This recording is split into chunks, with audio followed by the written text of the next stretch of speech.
रऊफ क्लासरा का कॉलम ऊंचाई पर लटका गौतम।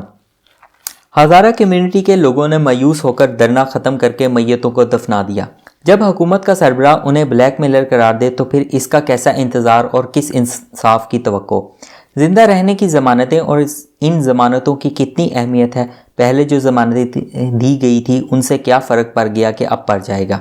ज़िद तो वहाँ की जाए जब कोई मनाने वाला हो, जिसे एहसास हो कि कोई इसलिए ज़िद करके सड़क पर बैठ गया है कि उसे लगा कोई इसके दुख दर्द को समझेगा।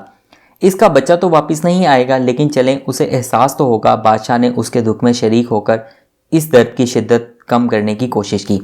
कभी सोचता हूँ कम बोलना कितना ज़रूरी है। मैं उससे कई दफ़ा कुछ बातों पर नाखुश और नाराज़ हुआ हूँ। मेरा ख्याल था इन वाक़े पर मैं चुप रहता, बेहतर था वेल लेफ्ट कर देता।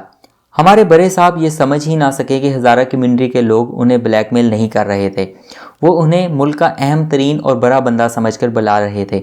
देखो हर दफ़ा ये सब कुछ हमारे साथ ही क्यों होता है। जब तकलीफ़ में होते हैं तो उसे पुकारते हैं जो आपको बहुत अजीज़ होता है या जिससे दुखों के मुताबिक की उम्मीद होती है। कोई दुश्मन को थोड़ी आवाज़ देता है कि हमारे आंसू पूछो। जब आप ऐसी तवक्कात रखते हैं तो मतलब इस बंदे को अहमियत देते हैं, ना कि उसे ब्लैकमेल कर रहे होते हैं। एक गरीब कानकुन मजदूर की मैयत और रोते माँ बाप या बहन भाई जो पहले ही बर्बाद हो चुके हैं, भला किसी को क्या ब्लैकमेल करेंगे। सैकड़ों मील दूर अपने महल में सैकड़ों मुहाफ़िज़ों में घिरा कोई बादशाह भला क्यों कर ब्लैकमेल होगा। उसकी ऐसी क्या मजबूरी होगी जो उसे ब्लैकमेल होने पर मजबूर कर देगी। ब्लैकमेल वो होते हैं जिनसे खून का रिश्ता होता है। ब्लैकमेल तो आपके माँ बाप होते हैं, बहन भाई होते हैं, रिश्तेदार आपकी मोहब्बत में ब्लैकमेल हो जाते हैं। इसलिए माँ बाप को हमेशा ही औलाद के हाथों ब्लैकमेल होते देखा। जिससे कोई ताल्लुक नहीं वो क्यों ब्लैकमेल होगा। जिसने भी खान साहब के जहन में ये बात डाली कि सरकार आपको ब्लैकमेल किया जा रहा है, लिहाजा दुनिया इधर की उधर हो जाए, आपने नहीं जाना वरना इसे आपकी कमज़ोरी समझा जाएगा, वो उनके दोस्त नहीं दुश्मन थे। उन्होंने वज़ीर आज़म के इमेज को नुकसान पहुँचाया है। उन्होंने इन दावों, नारों, कस्मों का बेड़ा गर्क कर दिया जिनका इजहार वज़ीर आज़म 22 बरस करते रहे। शायद लोग इस तकरीर को सीरियस समझ बैठे थे जो कौमी असम्बली में की गई कि वज़ीर आज़म कौम का बाप होता है। वो मजदूर खुद को आपके बच्चे समझ बैठे थे। अब फेस सेविंग के लिए मीडिया में कहानियां छोड़ी जा रही हैं कि इमरान खान साहब को सिक्योरिटी के इश्यूज़ थे, लिहाजा वो नहीं जा सकते थे। सिक्योरिटी फराहम करना उन अदारों का काम है जो वज़ीर आज़म की सिक्योरिटी पर मुतय्यन है। आप मुल्क के वज़ीर आज़म हैं, उन्हें हुक्म दें कि मेरी सिक्योरिटी का बंदोबस्त किया जाए। वहाँ जाना मेरे मनसब का तकाजा है। आप अपना काम करें, मैं अपना काम करूँगा। फिर कहाँ गई वो तकरीरें जिनमें टीपू सुल्तान का बार बार जिक्र होता था और शेर की एक दिन की ज़िंदगी गीडर के 100 सालों से बेहतर करार देकर अवाम के दिलों को गरमाया जाता था। अवाम को ये मैसेज दिया जाता था कि अंग्रेज़ों ने बहादुरी से लड़ने वाले टीपू सुल्तान का नया जन्म पाकिस्तान में हो गया है। चलें यहाँ तक भी ठीक था, लेकिन 7 दिनों में जो मसरूफियत सामने आई उन्होंने लोगों का दिल मज़ीद दुखाया कि उनके नज़दीक मरने वाले इतने ज़्यादा अहम नहीं थे जितने अर्तुगरुल ड्रामे की टीम थी। महसूस होता है कि उनके जहन में ये बात बैठ गई है कि वो अपनी बातों और तकरीर से सबको चाम कर सकते हैं।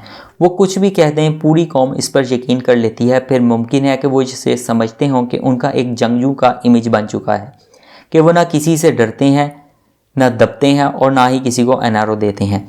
अपनी तकरीरों में सबको रगड़ा देते हैं और लोगों को उनके इस इमेज से मोहब्बत करते हैं। अगर उन्होंने इस इमेज से हटकर कोई बात की, कोई कंप्रोमाइज़ किया तो अवाम उनसे मुतनफ़र हो जाएंगी। लिहाजा उन्होंने हर वक्त बगैर सूरत हाल का तकाजा समझे दबंग अंदाज में बातें करनी हैं और अवाम नारे लगाएंगे। शायद इसीलिए उनकी हर गुफ्तगू उनकी अपनी ज़ात के गिर्द घूमती है। लगता है वो अपनी ज़ात के सैर में गिरफ्तार हैं। जब रियासत चला रहे होते हैं तो आपको मुल्क, रियासत और अवाम के मफाद के बारे में सोचना होता है, ना कि अपनी अना का ख्याल रखना होता है। ईमानदारी की बात यह है कि मैंने भी अपनी अना के हाथों कई दफ़ा नुकसान उठाया। जहां इंसान को अना कई दफ़ा ऊपर ले जाती है, वहीं ये आसमान से ज़मीन पर पटक देती है।